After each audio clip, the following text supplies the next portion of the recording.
चंद्रयान 3 की सफल लैंडिंग के बाद भारत का पहला सोलार मिशन आदित्य L1 भी लॉन्च हो चुका है। ये मिशन सन की स्टडी करने के लिए पृथ्वी से 15 लाख किलोमीटर दूर मौजूद L1 पॉइंट पर इसको प्लेस किया जाएगा। L1 का मतलब होता है लेग्रांज पॉइंट। ये वो पॉइंट है जहां पर पृथ्वी और सन की ग्रेविटेशनल फोर्स बैलेंस हो जाती है, जिससे सैटेलाइट स्टेबल रह पाता है। आदित्य L1 4 महीने के सफर के बाद इस पॉइंट पर पहुंच पाएगा, जिसके बाद आदित्य L1 पर मौजूद 7 पेलोड और सेंसर्स की वजह से सन पर मौजूद फ्लेयर्स और हीटिंग मैकेनिज्म्स को स्टडी किया जाएगा। हालांकि इससे पहले भी L1 पॉइंट्स पर बाकी देशों ने अपने सैटेलाइट्स भेजे हैं, पर इंडिया के लिए ये mission one of its kind है, क्योंकि इस मिशन से इंडिया मून के बाद अब सन के फॉर्मेशन की भी स्टडी कर पाएगा। इस मिशन से कुछ दिन पहले ही चंद्रयान 3 सक्सेसफुली चंद्रमा की सतह पर लैंड हुआ है और वहां जाते ही रोवर ने अपना काम करना शुरू कर दिया है। चंद्रयान 3 पर मौजूद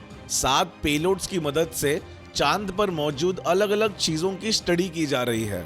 इस वीडियो की स्पेशलिटी यही है कि हम स्टडी किस बात की चल रही है इसको समझने की कोशिश करेंगे और समझने की कोशिश करेंगे कि 615 करोड़ खर्च कहां पर हो रहे हैं। पहला है शेप, यानी कि स्पेक्ट्रोपोलारिमेट्री ऑफ हैबिटेबल प्लैनेट अर्थ। ये इंस्ट्रूमेंट चंद्रमा की सतह पर नहीं बल्कि चंद्रमा के सराउंडिंग में घूमने वाले ऑर्बिट पर मौजूद होता है। इस इंस्ट्रूमेंट की वजह से स्पेस में मौजूद पृथ्वी जैसे दूसरे प्लैनेट्स की स्टडी की जा सकती है। साथ ही स्पेस में कहीं पर भी अगर हैबिटेबल प्लैनेट मौजूद होगा जिस पर लाइफ मौजूद है, उसका पता लगाया जाएगा। दूसरा है ILSA, instrument for lunar seismic activity. जिस प्रकार अर्थ पर अर्थक्वेक्स आते हैं, वैसे ही मून पर भी मूनक्वेक्स आते हैं, यानी वहां पर भी भूकंप आते रहते हैं। जमीन के अंदर हलचल होती रहती है और इसी हलचल को सिस्मिक एक्टिविटी बोलते हैं। हाल ही में चंद्रयान के रोवर ने चंद्रमा पर सिस्मिक एक्टिविटी नोटिस की है और यही ILSA इंस्ट्रूमेंट की मदद से हम चंद्रमा की जमीन के अंदर जो हो रही एक्टिविटी है उसे स्टडी कर पाएंगे। अब तीसरा है Rambha, radio anatomy of moon bound hyper sensitive ionosphere and atmosphere. हाँ, मैं मानता हूँ कि ये नाम से ही बहुत कॉम्प्लिकेटेड सा लगता है, पर मैं इसे समझाने की पूरी कोशिश करूंगा। जिस प्रकार पृथ्वी पर अलग अलग लेवल्स में एटमॉस्फेयर मौजूद है, ठीक उसी प्रकार चंद्रमा पर भी एक 10 किलोमीटर की थिन एटमॉस्फेरिक लेवल मौजूद है जो आयन से बनी हुई है और इसी के कंपैरिजन में अर्थ का एटमॉस्फेयर 10,000 किलोमीटर जितना बड़ा है। अब इस आइनोस्फीयर की स्टडी करने के लिए रामबा का यूज किया जाएगा, जिससे ये पता लगाया जाएगा कि आखिर क्यों चंद्रमा पर एटमॉस्फेयर की इतनी थिन लेयर मौजूद है और क्या वो एटमॉस्फेयर की लेयर वापस तैयार हो सकती है। अब चौथा है चेस्ट, यानी कि चंद्र सरफेस थर्मो फिजिकल इक्विपमेंट। इस इंस्ट्रूमेंट की मदद से चांद पर मौजूद टेम्परेचर के बारे में पता लगाया जाएगा। सन के टेम्परेचर का चंद्रमा पर क्या इफेक्ट पड़ता है ये भी हमें समझ आएगा। हाल ही में चंद्रयान 3 के रोवर ने ये पता लगाया है कि चांद की सतह पर टेम्परेचर 70 डिग्री सेल्सियस तक पहुंच जाता है, जो काफी शॉकिंग है। शॉकिंग इसीलिए है क्योंकि इससे पहले हम ये समझते थे कि चंद्रमा के साउथ पोल पर सूरज की रोशनी कम होने की वजह से और साउथ पोल पर जमीन के अंदर आइस होने के कारण टेम्परेचर 30 डिग्री सेल्सियस तक ही जाता है, लेकिन रिजल्ट्स कुछ और ही दिखा रहे हैं। अब पांचवा है LRA, laser retro reflector array. ये इंस्ट्रूमेंट नासा ने इसरो को दिया था ताकि उनके फ्यूचर ह्यूमन स्पेस मिशंस में चांद से पृथ्वी का अंतर एक्यूरेटली पता चल पाए। सो ओवरऑल इस इंस्ट्रूमेंट से distance between moon and earth को कैलकुलेट किया जाएगा। हालांकि इससे पहले भी नासा द्वारा मून पर रिफ्लेक्टोमीटर फिट करवाया गया है, लेकिन बढ़ती टेक्नोलॉजी के हिसाब से एडवांस इंस्ट्रूमेंट्स भी फिट कराया जाना जरूरी है ताकि ज्यादा से ज्यादा एक्यूरेट इंफॉर्मेशन का पता लगाया जा सके। अब छठवा है apex, alpha particle X-ray spectrometer. इस इंस्ट्रूमेंट में मौजूद क्वेरियम एलिमेंट्स की मदद से मून की मिट्टी में अंदर मौजूद एलिमेंट्स और मिनरल्स का पता लगाया जाएगा। क्वेरियम एलिमेंट्स की इफेक्ट से चांद की मिट्टी में मौजूद एलिमेंट्स और मिनरल्स एक्साइटेड स्टेट में आ जाते हैं, जिनका पता एक्सरे स्पेक्ट्रोमीटर की मदद से लगाया जा सकता है। चंद्रयान 3 के रोवर ने कुछ दिन पहले ही चांद की मिट्टी में सल्फर के ट्रेसेस देखे थे। साथ ही रोवर ने यह कंफर्म तक किया कि चांद की मिट्टी में aluminium, calcium, iron, chromium, titanium, manganese, silicon और ऑक्सीजन तक भी डिटेक्ट किया है और अब हाइड्रोजन की खोज भी शुरू है। अब सातवां है LIBS, laser induced breakdown spectrometer. इस इंस्ट्रूमेंट की मदद से भी चांद पर मौजूद मिट्टी की स्टडी की जाएगी, लेकिन इसमें लेजर लाइट का इस्तेमाल किया जाएगा। अगर हमें चांद पर मिले एलिमेंट्स के ट्रेसेस से उनकी क्वांटिटी पता लग सकती है तो फ्यूचर में जाकर हम चांद पर एक बेस भी बना सकते हैं। अब इसके कारण ह्यूमैनिटी के लिए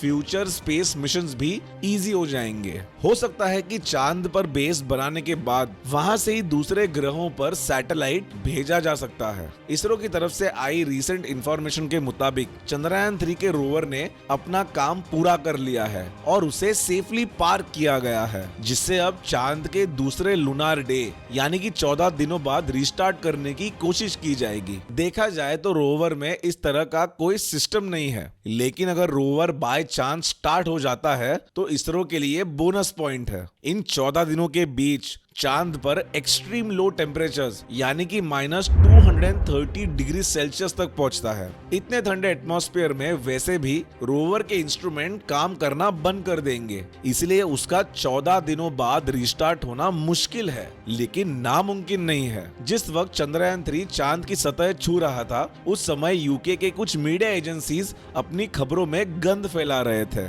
यूके की एक मीडिया एजेंसी ने चंद्रयान 3 की सफल लैंडिंग की बधाई देने की वजह ये क्लेम किया कि ब्रिटेन ने साल 2016 से 22 के बीच इंडिया को जो एड दी थी उसे वापस किया जाए। जेलसी की भी कोई हद होती है। अगर इन अंग्रेजों को पूछा जाए कि तुमने जो इंडिपेंडेंस से पहले भारत से $45 ट्रिलियन लूटे हैं, तो इसका जवाब वो नहीं दे पाते। वो तो छोड़ दो, और तो और अगर इन्हें कोहिनूर के बारे में भी पूछा जाएगा तो इनकी जबान नहीं खुलती है। इससे हम समझ सकते हैं कि आज भी अंग्रेज इंडिया की डेवलपमेंट पर जलस तो है, लेकिन अब चंद्रयान 3 के मिशन के सक्सेस के बाद इंडिया को कई फायदे होने वाले हैं। Benefits of Chandrayaan 3 to India, जैसे कि इससे अब इंडिया के अंदर मौजूद स्पेस रिसर्च डोमेन में जो स्टार्टअप्स है उनको बढ़ावा मिलेगा, जिससे आने वाले दिनों में हमें स्टारलिंक और स्पेसएक्स जैसी कंपनीज भारत में भी देखने को मिल सकती है। साथ ही इससे हमने दुनिया के सामने एक एग्जाम्पल सेट किया है कि इंडिया भी बड़े बड़े स्पेस मिशन के लिए केपेबल है। इसलिए हो सकता है कि फ्यूचर में नासा और यूरोपियन यूनियन जैसे बड़ी ऑर्गेनाइजेशंस के साथ मिलकर इसरो बड़े बड़े मिशंस भी कर पाएगा। साल 2020 में चाइना के चैंग E5 स्पेसक्राफ्ट ने चांद की मिट्टी के सैंपल ले आए थे,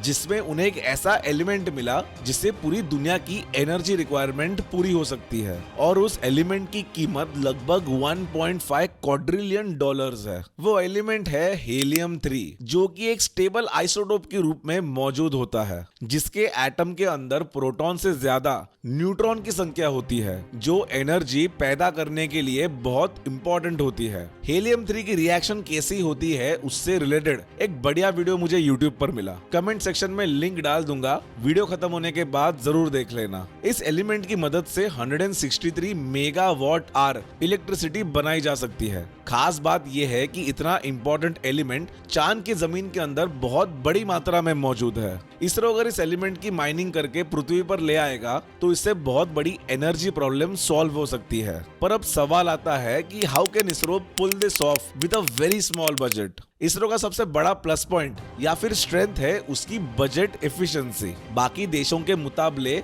इसरो सबसे ज्यादा कॉस्ट एफिशिएंट है, और यही इसरो को दुनिया की बड़ी बड़ी स्पेस ऑर्गेनाइजेशन से एक स्टेप आगे बढ़ने में मदद करता है। जितने पैसों में आदिपुरुष और इंटरस्टेलर जैसी मूवी बनाने में लगा था, उतने पैसों में ही इंडिया ने अपने चंद्रयान 3 मिशन को लॉन्च किया और सक्सेसफुली लैंड भी करके दिखाया। इसी बात पर चर्चा करते हुए इसरो के चीफ एस सोमनाथ जी ने कहा था कि मैं इतना कह सकता हूँ कि इसरो कम से कम कॉस्ट में बड़े से बड़े मिशंस अकम्प्लिश कर सकता है, लेकिन मैं ये सीक्रेट नहीं बताऊंगा कि हम कैसे कॉस्ट इफेक्टिव तरीके से मिशंस पूरे कर रहे हैं, क्योंकि अगर ये रिवील हो जाएगा तो हमारे पास कोई कॉम्पिटिटिव एज नहीं बचेगा। पहुंचेगा। I don't want to explain all the secrets because if I tell the secret, the others will learn and they will become very cost effective.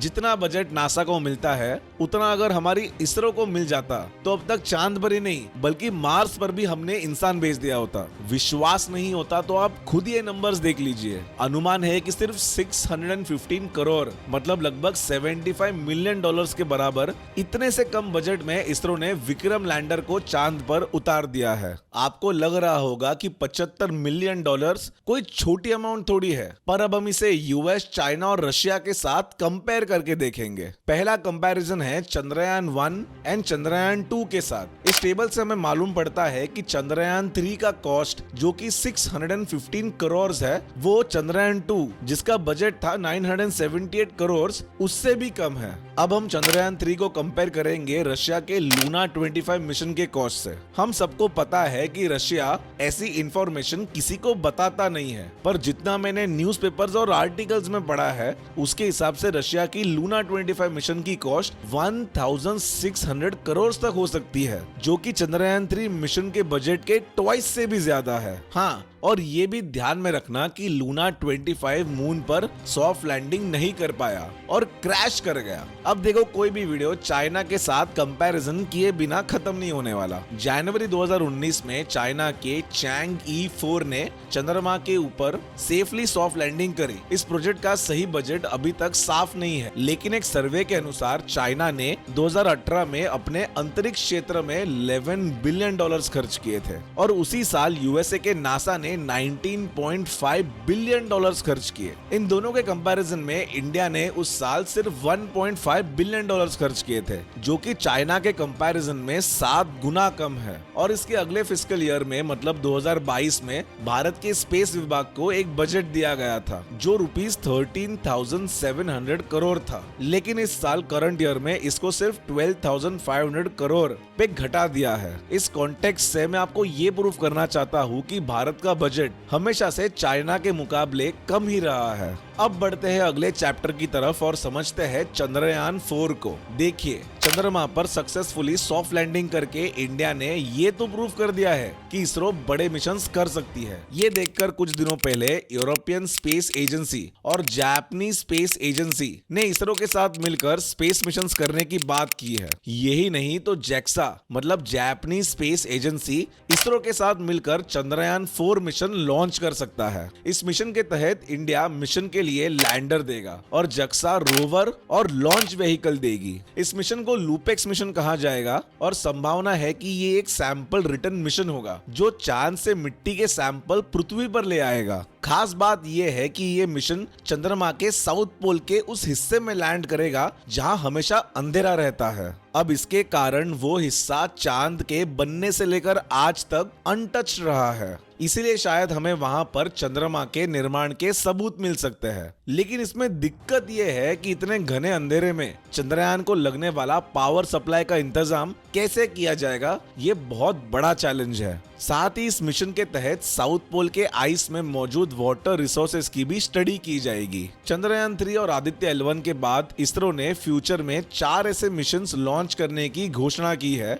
जो ह्यूमैनिटी के लिए काफी हेल्पफुल होंगे और स्पेस के नए राज खोलने के लिए काफी होंगे। पहला है गगनयान मिशन। इस मिशन के तहत भारत अपने एस्ट्रोनॉट्स को ये मिशन 2024 तक लॉन्च करने की संभावना है। हालांकि ह्यूमंस को स्पेस में भेजने से पहले एक फीमेल रोबोट को भेजा जाएगा, मतलब इनिशियल फेज में ये अनमैन्ड ही होगा। सेकंड है निस्सार मिशन। ये मिशन नासा और इसरो का कंबाइंड मिशन होगा जिसके तहत पृथ्वी पर सिंथेटिक रेडार बनाया जाएगा जो पृथ्वी पर होने वाले क्लाइमेट चेंज, वेदर, सी लेवल राइज जैसे क्रिटिकल फैक्टर्स का पता लगाया जाएगा। अब तीसरा है मंगलयान 2 मिशन। मंगलयान 1 के बाद इंडिया 2024 में मंगलयान 2 मिशन लॉन्च करने वाला है। और चौथा है शुक्रयान 1। चंद्रयान और मंगलयान के बाद इसरो साल 2026 से 2031 के बीच शुक्र ग्रह की ऑर्बिट में सैटेलाइट भेजेगा। जैसे जैसे इंडियन इकोनॉमी की गाड़ी रफ्तार पकड़ती जाएगी वैसे वैसे इंडियन स्पेस सेक्टर भी बढ़ता जाएगा। अगर आप अभी तक वीडियो में टिके हो तो आप एक सीरियस कंटेंट कंज्यूमर हो और इससे मुझे भी काफी काफी सपोर्ट मिल रहा है। इसीलिए अगर आपको वीडियो पसंद आता है तो इस चैनल को लाइक और सब्सक्राइब करने मत भूलना, और कमेंट सेक्शन में मुझे ये भी बता देना कि अगला वीडियो मुझे किस पर बनाना चाहिए।